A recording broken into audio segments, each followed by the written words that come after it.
भाइरसको महामारीबाट आक्रान्त छ र यसका विरुद्धको लडाईँमा सरिक छ र त्यसका विरुद्ध हामी पनि लडिरहेका छौँ। यसै क्रममा मुलुक 62 दिनदेखि लकडाउनमा छ।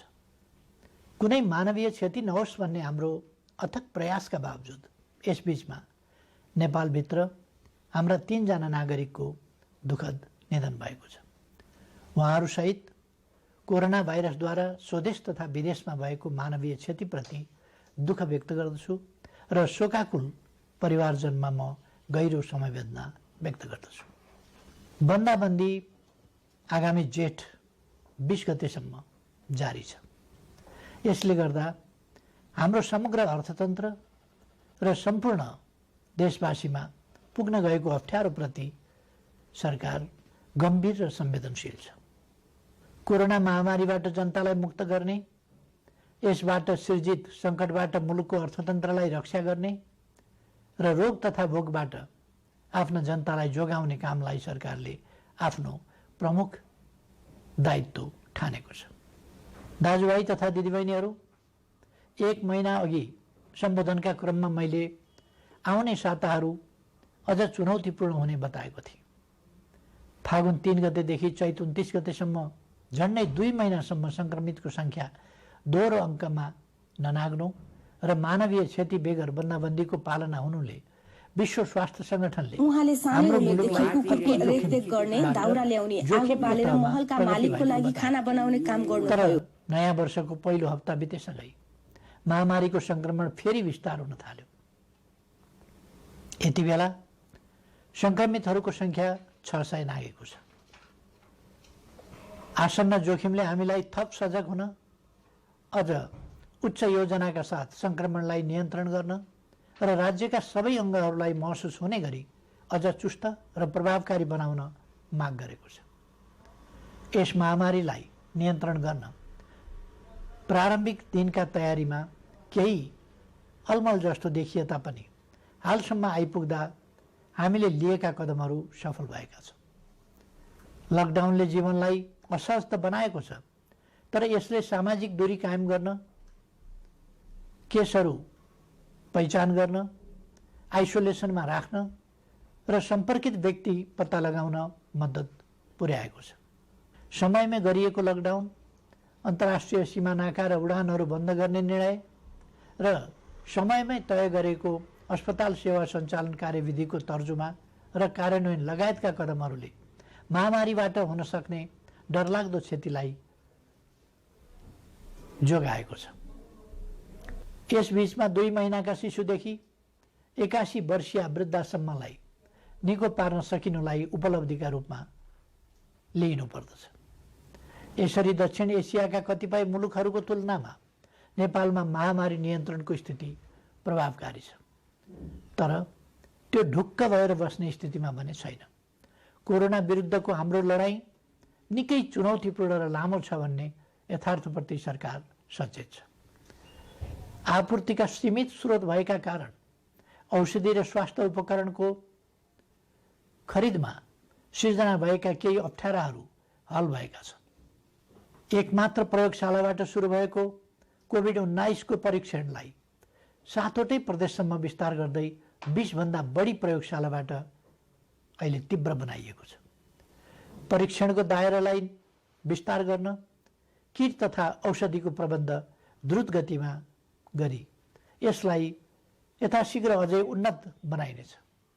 विज्ञहरूले दिएको सल्लाह बमोजिम कम्तीमा जनसङ्ख्याको 2% परीक्षण विस्तार गर्ने योजनामा सरकार छ। प्रत्येक स्थानीय तहलाई कोभिड-19सँग जुझ्न सक्ने गरी स्वास्थ्य सुरक्षा, स्वास्थ्य सेवा, आधारभूत वस्तुहरूको आपूर्ति र शान्ति सुव्यवस्था कायम गर्न सक्ने तुल्याउन सङ्घ र प्रदेश बीचको सहकार्यलाई थप प्रभावकारी बनाइनेछ। खास गरी क्वारेन्टाइनको प्रबन्ध, राहत वितरण, आपूर्ति प्रणालीको व्यवस्थापन र अनुगमनमा स्थानीय तहलाई सक्षम पार्ने गरी साझेदारी अघि बढाइनेछ। क्वारेन्टाइनको सङ्ख्या बढाउने र त्यसको स्तरमा पुनरावलोकन गरी व्यापक सुधार गरिनेछ। आवश्यकता अनुसार बन्द अवस्थामा रहेका होटल, तथा उपयुक्त सार्वजनिक संरचनाहरूलाई समेत क्वारेन्टिनको रूपमा प्रयोग गर्ने बारेमा समेत योजना बनाइएको छ। केन्द्रीय योजना र स्थानीय तहको व्यवस्थापनमा संक्रमित नागरिकको स्वास्थ्योपचार र क्वारेन्टिनमा राखिएका व्यक्तिहरूको खानपान तथा हेरचाह व्यवस्थित गरिनेछ। महामारी विस्तार भएको ठाउँलाई सिल गरी त्यहाँ युद्ध स्तरमा परीक्षण तथा नियन्त्रणको कार्यलाई अघि बढाइनेछ। महामारी अहिले फैलिँदो अवस्थामा छ। यस महामारीसँग जुझ्न सबै सरकारी निकायहरू चुस्त र प्रभावकारी हुनै पर्दछ। समयको चुनौती सामना गर्न नसक्ने कुनै पनि संरचनाको नेतृत्वको तत्काल पुनर्व्यवस्था गरिनेछ। राष्ट्रिय सङ्कटको यस घडीमा खेलेको भूमिकालाई नै सम्बन्धित व्यक्तिको मूल्याङ्कनको मुख्य आधार बनाउँदै दण्ड र पुरस्कारको व्यवस्था गरिनेछ। कोरोना महामारी विरुद्ध एकीकृत कमान्ड एवं केन्द्रीय योजनालाई थप प्रभावकारी बनाइनेछ।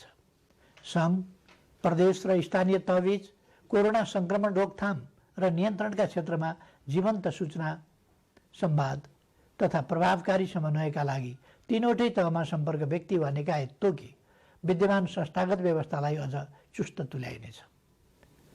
फैलिँदो महामारीप्रति चासो राख्ने र यस महामारी विरुद्धको लडाइँमा कुनै न कुनै रूपमा संलग्न विभिन्न पक्षलाई समेत समेटेर एउटा परामर्शदात्री संयन्त्र छिटै घोषणा गरिनेछ। दिदीबहिनी तथा दाजुभाइहरू, कुनै पनि विषयले कोरोना विरुद्धको जारी युद्धलाई कमजोर पार्न हुन्न भन्नेमा म स्पष्ट छु। मैले पहिले पनि भनेको छु, मानिसका लागि जीवन पहिलो कुरा हो। रोग वा भोक केहीबाट पनि हाम्रा देशवासीको जीवन जोखिममा पर्न नदिन सरकार हदैसम्म प्रयत्नशील रहन्छ। यस कार्यमा सरकार सबै देशवासीबाट आजसम्म प्राप्त सहयोगका लागि आभारी छ र आगामी दिनमा थप रचनात्मक सहयोगको अपेक्षा पनि गर्दछ। अहिले मुलुक बाहिर रहेका नेपालीहरूको घर फर्किने क्रम बढेको छ। मैले नेपालीहरूको ठूलो संख्यामा कार्यरत रहेका मुलुकका सरकार तथा राष्ट्र प्रमुखसँग गम्भीर संवाद गरेको छु। नेपालीहरूको अप्ठ्यारोमा सहयोग गर्न मैले गरेको आग्रहमा उहाँहरूले निश्चिन्त रहन आश्वस्त पार्नु भएको छ। म उहाँहरू सबैलाई धन्यवाद भन्न चाहन्छु। यसका अतिरिक्त कोभिड-19 को विश्वव्यापी संक्रमणको कारणबाट उत्पन्न असहज परिस्थितिमा स्वदेश फर्कनुपर्ने अवस्थामा रहेका नेपालीलाई स्वदेश फर्काउने व्यवस्था सम्बन्धी विस्तृत योजना सहितको आदेश तत्काल जारी गरिनेछ। विश्वका जुनसुकै कुनामा अप्ठ्यारोमा परेका आफ्ना देशवासीहरूलाई सरकारले समयमै उद्धार गर्छ। समस्याको प्राथमिकता र देशभित्रको तयारीका बीच सन्तुलन मिलाउँदै यो काम छिट्टै सुरु गरिनेछ। सरकार आफ्ना नागरिकप्रति संवेदनशील छ, यसमा निश्चिन्त रहन म सबैमा आग्रह गर्दछु। विश्व स्वास्थ्य सङ्गठनको प्रोटोकल अनुरूप घर फर्कनेहरूको सीमा पार गर्नु अघि अनिवार्य परीक्षण हुनुपर्ने थियो, जसले महामारीलाई समुदाय स्तरमा फैलिनबाट धेरै हदसम्म जोगाउन सक्थ्यो। तर छिमेकी मित्र राष्ट्र भारतबाट अधिकांश घर फर्कनेहरू नियमको पालना र परीक्षण बिना नै अनेक कष्ट झेल्दै ठूलो संख्यामा सीमा पार गरिरहनु भएको छ। परीक्षणको अभावमा महामारी तीव्र गतिमा फैलिनमा यसले पनि योगदान गरिरहेको छ। स्वदेश भित्रिसक्नुभएका दाजुभाइ दिदीबहिनीहरूले छिटो परीक्षण गर्न, सामाजिक दूरी कायम गर्न, सुरक्षित ढङ्गले क्वारेन्टिनमा रहन र अन्य नियमहरूको पालना गर्न जरुरी छ। यस काममा उहाँहरूलाई आवश्यक सहयोग पुर्याउने थप दायित्व स्थानीय तहको काँधमा आइपरेको छ। यस्तै अवस्थामा जनस्तरमा पारस्परिक सहयोगको आवश्यकता हुन्छ। जनता बीचको आपसी सहयोग र सजगतामा मात्रै कोरोना जस्तो महामारीको सङ्क्रमणलाई नियन्त्रण गर्न सकिन्छ। हामी स्पष्ट हुनुपर्दछ, कोही पनि रहरले मात्र विदेशिएको हुँदैन। कोरोना सङ्क्रमण जो कसैलाई पनि हुन सक्छ, कसैले पनि इच्छाले सङ्क्रमण बोकेर फर्किएको पनि हुँदैन। कसैको पनि बोली र व्यवहारबाट घर फर्किएकाहरूको आत्मसम्मानमा चोट नपुगोस् भन्नेमा सचेत रहन म सबै देशवासीहरूलाई आग्रह गर्दछु। घर फर्किएका सबै दिदीबहिनी दाजुभाइहरूलाई आफ्ना कारणले आफ्नो परिवार, छरछिमेक तथा समुदायमा महामारी नफैलियोस् भन्नेमा सतर्क रहन र चिकित्सक तथा प्रशासनको सल्लाह बमोजिम स्वास्थ्य सम्बन्धी अन्य नियमहरूको पालना गर्न अनुरोध गर्दछु। अप्ठ्यारो बेलामा केही तत्त्वहरू जनतामा भ्रम फिजाएर आफ्ना अलग स्वार्थ र उद्देश्यहरू पूरा गर्न सक्रिय हुन सक्दछन्।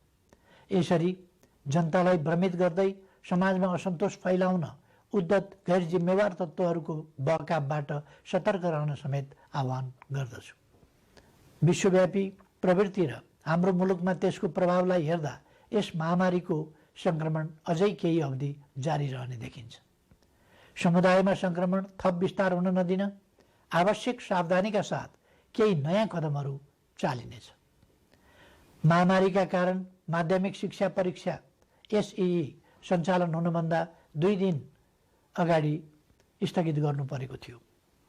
यो परीक्षा सञ्चालन हुन नसक्दा लाखौँ विद्यार्थी अहिले अन्यलमा छन्। अहिले तत्काल परीक्षा सञ्चालन गर्न सकिने अवस्था पनि विद्यमान छैन। तसर्थ एसईईका परीक्षार्थी विद्यार्थीहरूको सिङ्गो शैक्षिक वर्ष खेर जान नदिन शिक्षा, विज्ञान तथा प्रविधि मन्त्रालयले छिट्टै आवश्यक प्रबन्ध मिलाउनेछ। आवश्यक नीतिगत व्यवस्थासहित मन्त्रालयले भर्चुअल कक्षाको समेत प्रयोग गरी सबै विद्यालयहरूमा नयाँ शैक्षिक वर्ष अन्तर्गतको पठन पाठन सञ्चालनको काम अघि बढाउनेछ। कोरोना भाइरस महामारीको जोखिम न्यून गर्दै आवश्यक आर्थिक क्रियाकलापलाई सुचारू गरिनेछ।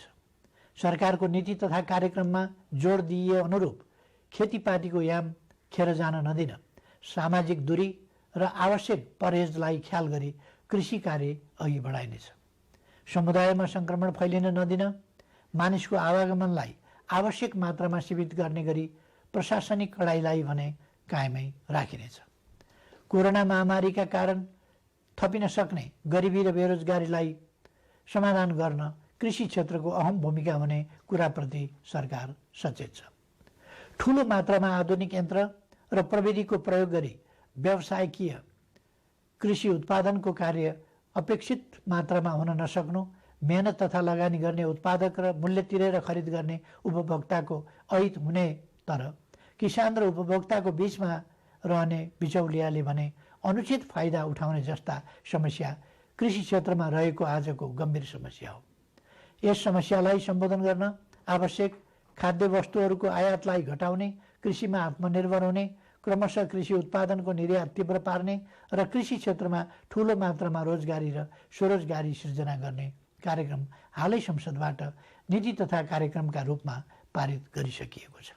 कोरोना महामारीका बीच पनि अर्थतन्त्रलाई चलायमान राख्ने र राष्ट्रिय गौरवका आयोजना लगायत कतिपय विकास आयोजनालाई अगाडि बढाउने हाम्रो प्रयास र प्रयोग सफल भएको छ।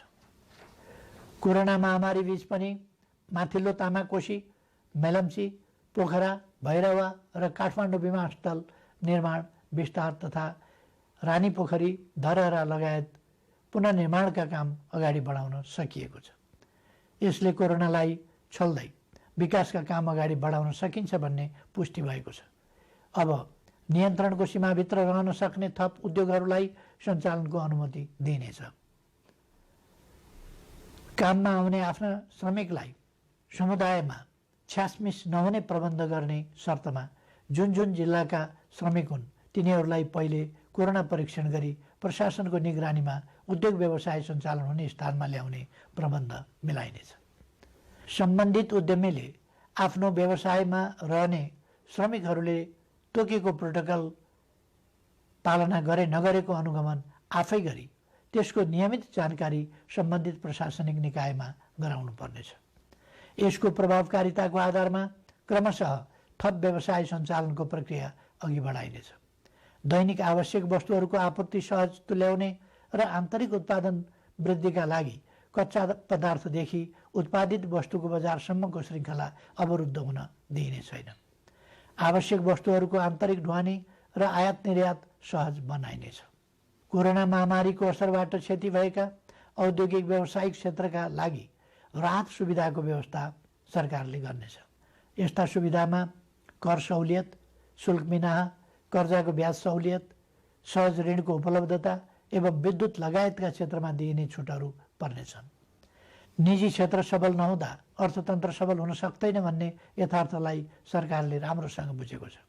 शिथिल बन्न पुगेको अर्थव्यवस्थालाई दुरुस्त गर्न आवश्यक आर्थिक पुनरुत्थान सम्बन्धी विस्तृत प्रस्ताव अर्थ मन्त्रालयले छुट्टै जारी गर्नेछ। यस अप्ठ्यारो समयमा अपाङ्गता भएका व्यक्ति वा अन्य कसैको पनि राज्यले उपलब्ध गराउँदै आएको सामाजिक सहायतामा कटौती गरिने छैन। सामाजिक सुरक्षाको दायरा फराकिलो पारिनेछ। योगदानमा आधारित सामाजिक सुरक्षा प्रणालीलाई परिमार्जन गरिनेछ। यस प्रणालीमा आबद्ध सबै श्रमिकहरूको सामाजिक सुरक्षा कोषमा गर्नुपर्ने योगदान रकम हाललाई सरकारी कोषबाटै मिलान गरिनेछ। श्रम गर्नै नसक्नेलाई राहत दिउँ, बाँकी सबैलाई काम दिउँ र आर्थिक रूपमा भर्ते गरौँ भन्ने मान्यतामा सरकार दृढ छ। प्रधानमन्त्रीको नेतृत्वमा रहेको प्राकृतिक विपत्ति न्यूनीकरण तथा समस्या समाधान कोष र गृहमन्त्रीको नेतृत्वमा रहेको प्राकृतिक विपत्ति राहत कोषमा समेत रहेको रकमको महत्त्वपूर्ण हिस्सा कोरोना संक्रमण रोकथाम नियन्त्रण तथा उपचार कोषमा हस्तान्तरण गरिनेछ, जसबाट कोरोना रोकथाम नियन्त्रण र उपचारमा थप योगदान पुग्नेछ। यति बेला विदेशमा रोजगारी गुमेर ठूलो संख्यामा हाम्रा श्रमिकहरू स्वदेश फर्किनु भएको छ। साथै कोरोना महामारीका कारण नेपालमा कार्यरत विदेशी श्रमिकहरू पनि ठूलो संख्यामा आफ्नो देशमा फर्केको या फर्कने अवस्था रहेको छ। मुलुकमा विद्यमान र यस्ता विभिन्न ढङ्गले सिर्जना भएका रोजगारीका अवसर, विदेशमा रोजगारी गुमाएर स्वदेश फर्किएका र स्वदेशमै रोजगारविहीन नेपालीहरूलाई उपलब्ध गराइनेछ। यसका लागि आवश्यक पर्ने उपयुक्त सिप र तालिमको व्यवस्था सरकारले गर्नेछ। कृषि, साना तथा मझौला उद्योग, व्यवसाय, निर्माण तथा सेवा क्षेत्रमा स्वरोजगारी सृजना गरी आत्मनिर्भर अर्थतन्त्रको गन्तव्यमा अघि बढ्ने विषय पहिले नै चर्चा गरिएको छ। सङ्घ, प्रदेश र स्थानीय तहको सहकार्यमा पारिश्रमिक सहितको जनसहभागिता र प्रविधि सहितको श्रममूलक विकास निर्माणका कार्यहरू स्थानीय तहमा सञ्चालन गरिनेछ। प्रधानमन्त्री रोजगार कार्यक्रम अन्तर्गतको रोजगार सेवा केन्द्रलाई श्रम ब्याङ्कको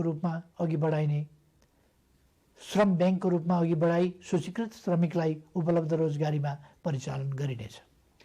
स्थानीय तहहरूले स्वदेश फर्की बेरोजगार रहेका र स्वदेशमै रही रोजगारीको अवसर नपाएकाहरूलाई रोजगार सेवा केन्द्रमा दर्ता हुनका लागि सहजीकरण गर्नेछ। दिदीबहिनी तथा दाजुभाइहरू, कोरोना भाइरसको महामारी हत्तपत्त नहट्न पनि सक्छ भन्ने वास्तविकतालाई हामीले आत्मसात गर्नुपर्दछ।